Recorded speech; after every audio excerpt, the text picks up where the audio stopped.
Look, profit was number one, and every time Brendan Lyon knows how enmeshed the big consultancies are with government and how they use these relationships to profit handsomely. If ever you need to back a horse, you back the horse called self-interest.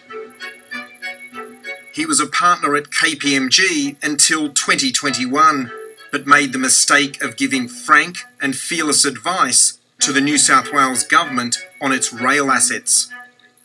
It wasn't what the government wanted to hear. So they're using consultants to get the answer they want, essentially. Well, I mean, I think in many instances that we're seeing, they're starting with the answer, and then there is a process of evidence making that goes around it. There's a huge amount of pressure to get the answers that are needed. For Brendan Lyon, the required answer was an accounting fudge cooked up by the New South Wales government. The plan was to understate the cost of maintaining the rail assets to make the state budget appear far healthier than it actually was. When Brendan Lyon wouldn't go along with this, a new report was commissioned which said what the New South Wales government wanted to hear. The profession exists so that we can all have trust in the way that corporations, not-for-profits, governments and everybody else account for the monies that they have.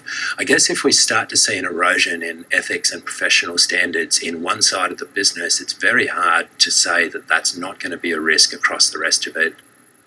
So what were you forced out for?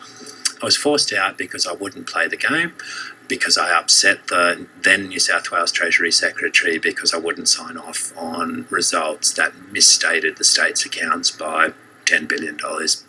What does it tell us how the big consulting firms operate? I'd say that it was not the sort of culture where bad news was welcomed. It was more of a glee club around revenue and no questions asked about what you're going to do for it. I guess I was just surprised by the naked motivation to get cash to ensure that the firm is continuing to turn over more than $2 billion a year.